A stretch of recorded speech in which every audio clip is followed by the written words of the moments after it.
I am a little bit late and I'm not going to stay on for very long, but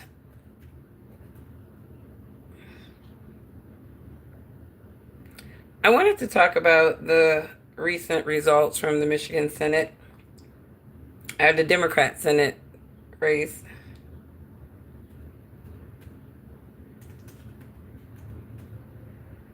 I'm going to let this cycle through because I don't know if it's really live or not.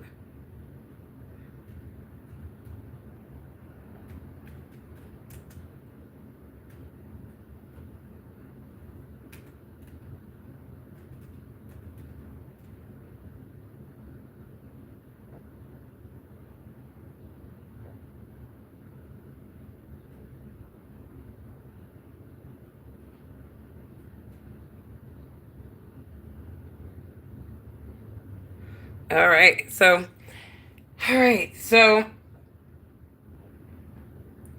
I'm not going to be on long, and I'm not even sure if this live stream is suppressed. So I can make this really quick, actually.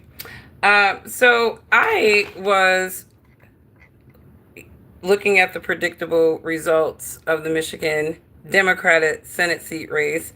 And obviously, Abdul Al Sayed won.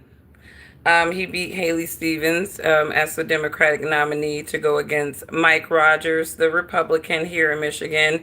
And honestly, I don't think Mike Rogers have a chance. I mean,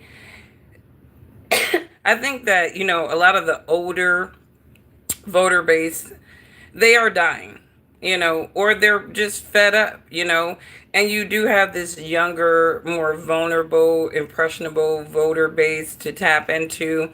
And you do need a somewhat progressive candidate who's not grandfathered into the old, business of politics to be a fresh face for a lot of these young voters. And so, not surprised by El Sayed. I hate it when they try to make people the first something like he's the first Muslim, the first Muslim, the first Muslim. Democrats love playing identity politics. They love just dangling a token. First black, first woman, first gay, first Muslim. It's like, who cares? He needs to get in there and do the job. I don't really care about him being the first Muslim to have a U.S. Senate seat. It possibly. I care about him being able to do the job. But I'm pretty sure this is going to be suppressed because even though El Sayed did not run on Obama or having any connections to Obama, Haley Stevens ran hard on that connection. And when you looked at a lot of the political ads from AIPAC's, right? Obama is AIPAC's boy too. So, when you look at a lot of those ads, right, you saw I work with Haley Stevens helped me with the Michigan bailout. And she says, I help President Obama. And especially when they're trying to target black voters, right? They definitely try to use the Obama card because they feel like Obama has the same clout with black Americans that he did like during his presidency, and he just does not. And I think, we kind of learned a little bit about Obama's political impact to sway elections and move elections, at least for the black community, when Kamala Harris ran. And no matter how much they had Obama out there buck dancing, shucking and jiving for her at the last minute, mind you, because he wasn't just going hard for Kamala in the beginning, right? She was not able to pull it off. And then Haley Stevens using Obama's name, right? To think that that was going to get her the clout to pull it off. And she was not able to. And you're talking about somebody invested $46 million for this woman to have that nomination. What a waste of money. I mean, when you realize how much these super PACs and all these demons are paying to get their little boys or gals elected, you realize that, there's a lot of money in America. They're just not spending on the right things. It's a lot of money that is concentrated in these self-interest pools. But mind you, $46 million. I wonder how many Americans in need could that have funded? I wonder how many Americans in need could that have gone to. But the demons are going to demons. But I do say this to say that the Democrats, they can't use Obama anymore. I mean, he does not have the same political impact. And I think a lot of even black people, they can't use Obama for black people anymore because we've had a chance to dissect Obama on many different layers. And again, you know, you see when you have a Democratic candidate that, may not be doing well on their own, they pull out their Obama card. It really doesn't matter the race of the Democrat. If their candidate is not doing well, they are going to pull their Obama card. And so Haley Stevens I don't think Obama endorsed either one of these candidates. But what Haley Stevens had to run on is just her track record with Obama. And that was not enough to sustain her. And she lost. She lost to Abdul Al Sayed. And, again, this is what happens when you get these politicians who like to tether. She tethered. She didn't really have a whole lot of shit that people were excited about her. So tethering to Obama, and my hair is like wet. I just like moisturized it and stuff and went through the whole treatment and I got to twist it up. But this election shows you and proves that, Democrats moving forward cannot tether onto Obama. They really need a candidate that can really stand on their own and get the attention of the diverse Democratic individuals in their base. And so Abdul Al Sayed, I had a chance to study him, looking at some of his interviews, looking at some of his mannerisms, and he has a relatable character. He has things about him that is, when you hear him talk, he has a poise, he has a charisma, he has a confidence, and he seems to have a passion in what he is saying from an organic lens of experience. Whereas a lot of people have called Haley Stevens the Democratic darling, political darling, and people are tired of the political darlings. They're only darlings to the people who are paying for them to have a seat to do what they want to happen, right? They're not a darling to the constituents, right? They're basically, a salesman to the constituents just to pitch something that they're going to go and do the polar opposite of. But anyways, I know this live stream is being suppressed like all my other ones. I think if I was a Brandon Tatum and I was buck dancing for Israel and shilling for white supremacists and Zionists, they are one and the same, by the way, I would not be getting censored. But because I am a black face of all faces, right? They take, like, I realize something with these Zionists. They are okay with white people talking shit about Zionists, any connection to Zionism. They want that because they want to perpetuate this mindset of white people against this notion of a non-white person, which they're all white. They're all Europeans, right? But some of them like to separate themselves by a religious notion, or religious identity. But, I say that to say, they cannot stand anti-Israel or anti-Zionist black people. That is the last thing that they want to see, because honestly, if black people don't like you, ain't nobody gonna like you. Everybody else have a justification not to like you. And that's just what it is. You go out into the market and you even scale the market. Black Americans are the most influential people in the world. If we don't like you, nobody's going to like you. And you need authentic black people liking you for all the other people to believe that you're likable. So the problem with Israel is that they got a lot of unlikable people trying to make them look like likable people, and it's all looking like a big unlikable mess. Maybe they should do better with their PR teams. Maybe instead of saying, let's manipulate the populations into liking us, maybe just be likable people. Maybe be, bring that demonism down. Like, we know that you are Satan's chosen, but if you just dial down the Satanism, maybe people will like you more organically, not by some false sense of your victimhood. But anyways, think about added question sticker. Oh, I don't know. This live stream is being suppressed. So I'm not about to add nothing to this bullshit. What's up, FBI, CIA, IRS, and all the alphabet squad that are suppressing content and monitoring contents like monitoring spirits? We see you. Leave me alone though, because my God will, he don't play about me. But anyways, you guys, let me know what you think about the Senate race, and what do you think about this assessment? Do you think that Obama has lost his political clout among the Democrats?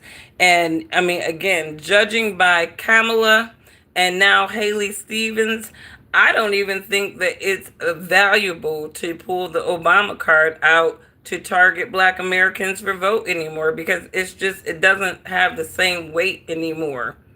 And I know the Zionists hate that because he's part one of them, right? That's why they love him so much. But it's just like, let's just be real. You know what I mean? Let's just be real. He doesn't have the same political clout. I had a Zionist lady get like real in her feelings when I told her that I didn't really care for Obama. I thought he was a puppet. And she goes, I mean, he was a first black American president. And I'm like, and he still did the same damn things as the white ones. So what am I excited about? Okay, like, come on now. Let's just be all the way for real. Y'all keep playing in our faces, but we not done. We're not done. I'm sorry. But anyways, have you guys been following the Nolan Wells? Let me know. And if I actually did schedule this, but I scheduled it like a couple of hours ago because I thought the Michigan Senate race was something interesting. Because again, I'm not just looking at the winners and losers. I'm looking at the campaign strategies. I'm looking at, what was put into these campaigns and ultimately who won. And for me, I'm always going to root for the underdog. I'm always going to root for the candidate who has the least funding, because I feel like that person is the threat to the establishment. The candidate with the best articulation, the most passion beyond some fabricated, I'm trying to sell you.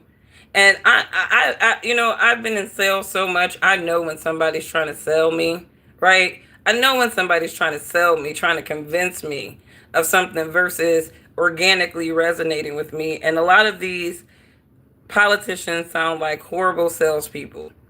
Like, if they were in sales, they'd actually be failures, because the prospect would know that they're being sold and they would automatically emotionally disconnect from the exchange. I mean, that's just sales 101. If a prospect feels like you're selling them, you're probably not going to close a deal with them. You're just not. Hi, Angie. Nope, not giving the Wells case any of my energy.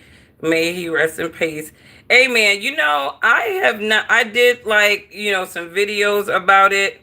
And the lens of the videos that I did on it was, number one, let's not attribute everything to racism, because these were young boys. A lot of times you'll have young egos. And now we learned that there's even a young lady that might have been playing both of these young men, right? I'm telling you, women, we are not innocent. We are not innocent. We have caused whole nations to collapse. All right? So let's just be real about the innocence of women, right? And I'm not trying to shed a light on the little Katie girl, right? But, like right now, she's the protected asset in all this. But, it sheds a light that they could have been, possibly quarreling because of her. Because obviously there's kind of paper trail of her having interactions with both of these young men, it seems, allegedly. So we'll see. But I do hate the fact that, it's just another race bait story. Unfortunately, I do pray for the family. I do pray for Nolan Wells' family. As a mom, I can imagine raising my baby for 18, 19 years of his life, seeing him just survive. Like as a parent, we are putting in time with these kids. We are putting in energy. We are putting in sleepless nights. We are putting in a lot of fussing and fighting just to make sure that they, go straight in life, right? And you put in all that work just for possibly your baby to be taken away from you. And again, because there's so many tongue twistings on the story, I do believe that this may have been a crime of passion, a situation of passion. I was not there, but it looks like, from things that are coming out. And the thing is about your modern day investigation, which makes a person like me want to kind of check out and not just be all in, is because you have too many internet sleuths. You have too many internet reporters. And it's like you're getting reporting on a lot of these stories all kinds of ways. And you honestly don't know what to believe. I mean, I don't even follow the Charlie Kirk thing. I mean, I don't even follow Candace Owens, commitment to solving her best friend's murder because Charlie didn't really mean anything to me. That, but I can understand he meant something to her. But I don't even follow that because it's like it's none of my business. I don't have any control in that situation. And, I have my personal beliefs.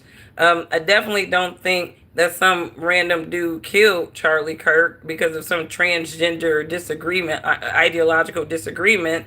Um, and it does seem like the way his organization moved and even his wife, that there might have been some coordination.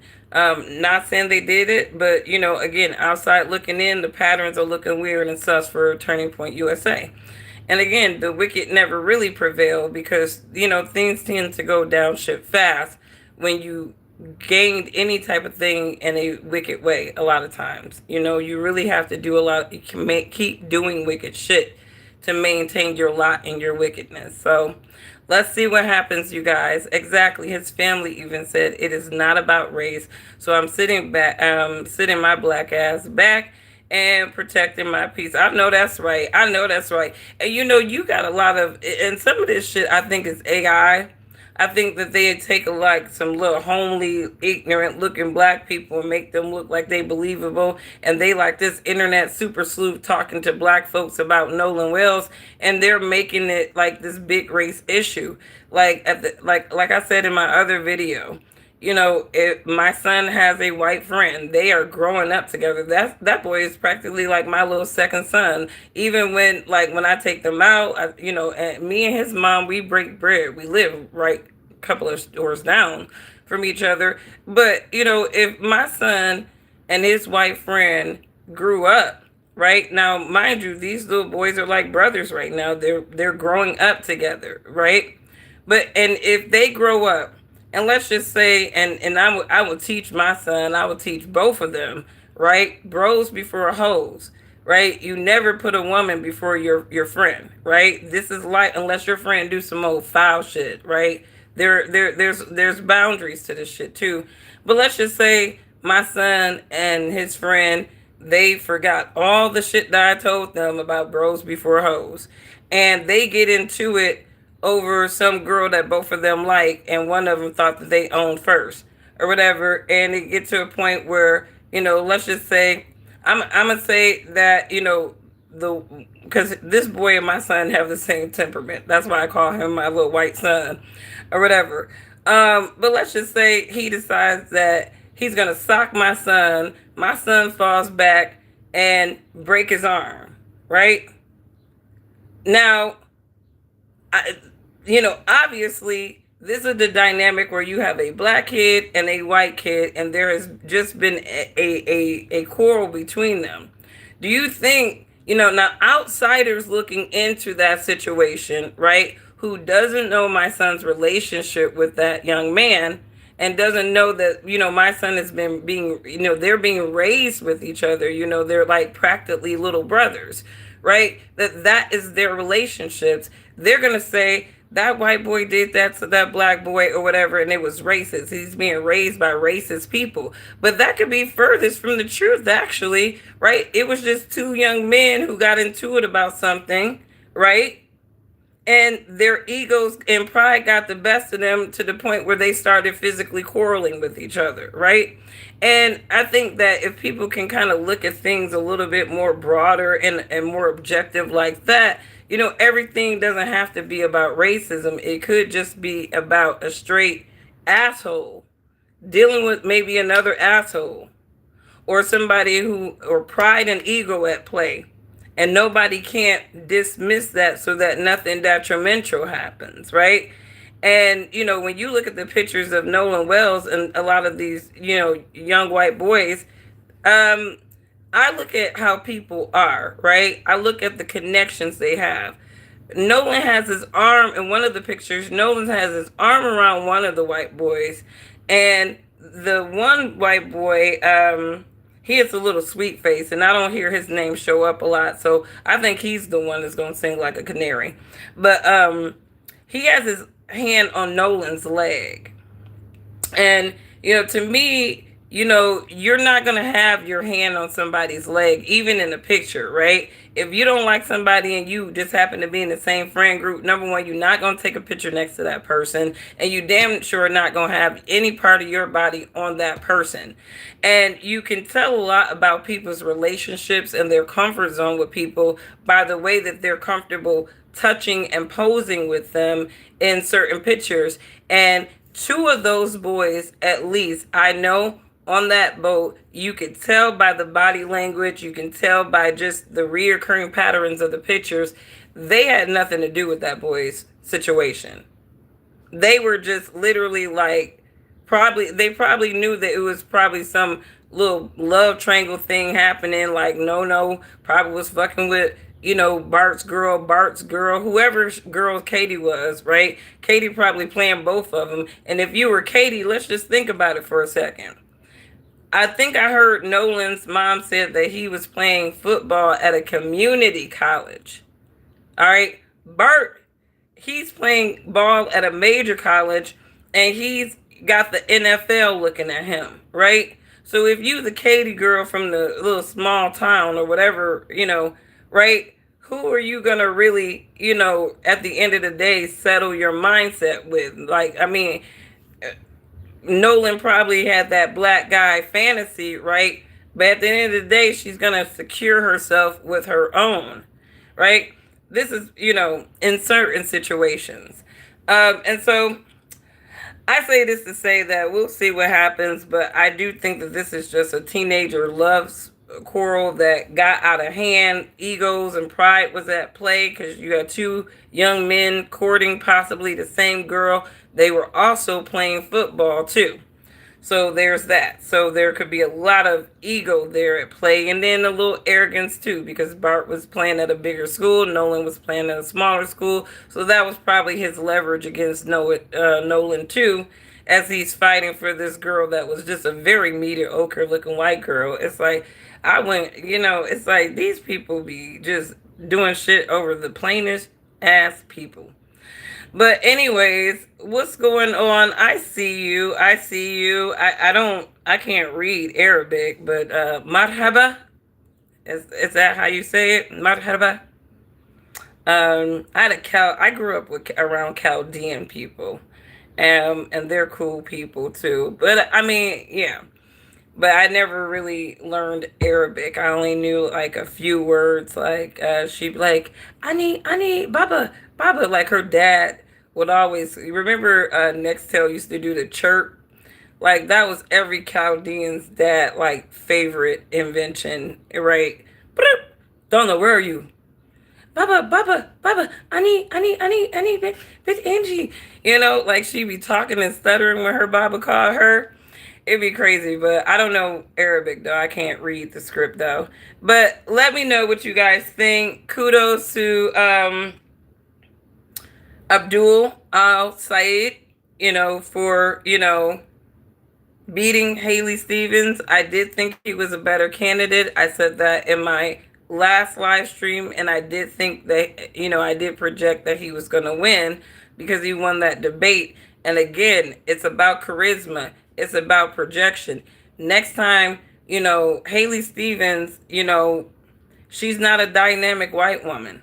And this is one thing that Democrats are going to have to learn. Y'all keep putting these weird ass looking people in front of people, right? Thinking that they're just going to sell. People tired of these funny looking people. Because to me, the more funny looking the person is, the more insecure they're going to be. And to me, the more they're going to be, they got a price tag on them. Insecure people always have price tags. All right. They're always leverageable, right? Because they're always trying to achieve levels of their mindset above their insecurities that they've had all their lives. So, they are viable people, leverageable assets. And I think that Haley Stevens looked like a leverageable asset, and it had nothing to do with her little voice, if that was her real voice, but it just really had everything to do with track record of alliance. And as I'm looking at this new Democratic Party, right? You have a lot of your progressives who are definitely making a lot more noise. I think after they saw what those legacy Democrats did with Biden and even with Bernie Sanders, they started with Bernie Sanders for a lot of these Democrats, right? And then, you know, then it escalated with Biden. And so I think that a lot of these newer generation Democratic voters, they're not buying the bullshit anymore. They don't want to deal with these legacy Democrats, these old ass faces. And to be honest with you, I got a prediction on Mike Rogers. I don't think he's going to win. I think Abdul Al Sayed is going to get that seat. Mike Rogers is probably going to get a lot of APAC money charged behind him because obviously you got a Muslim possibly on the ticket, right? And they don't like Muslims very much. There's some racist ass people, right? They'd rather have Zionist people running our nation, but one Muslim in a Senate seat, and they're ready to burn their Star of Davids because it betrayed them. By the way, there's no such thing as a Star of David in the Hebrew culture. That's their shit. But anyways, you guys, shout out to my legacy Hebrews, my real bloodline Hebrews, the ones with the deep melanin, the ones that actually should be over there in that land, not the Khazars, the Canaanite descendants, not them, the real Hebrews. Shout out to your bloodlines. Anyways, you guys, let me know what you think. Do Obama have any more political clout? Let me know. And I think that was all I wanted to talk about. And we'll see how Abdul Al Sayed does against Mike Rogers. Personally, I think he's going to beat Mike Rogers. I personally believe that he will beat Mike Rogers. And there's a number of reasons why. People are tired of these legacy faces, these repetitive faces. And that's why Mike Rogers is going to get beat. But anyways, you guys have a wonderful day. Love your neighbor as yourself. If you would not disrespect or abuse yourself, do not disrespect or abuse your neighbor. And I know that this live stream is suppressed. So if you miss this, if you like me to just hear me go to town about my thoughts on things, please like the content, subscribe to the channel, because I am being very suppressed. And in the age of people not liking almost, like even down to the independent journalists, people are starting to check out. I think that YouTube would probably benefit for, not suppressing channels like mine. Because again, people, obviously people want to go where the information is trusted. And advertisers tend to want to be where organic crowds are forming. All right. And one thing about me, I can definitely draw an organic crowd because people like to hear real talk. But anyways, that's for another day. But you guys have a wonderful rest of your day, and I will catch you on the next one. Bye. The Obama card doesn't work anymore. The Obama card.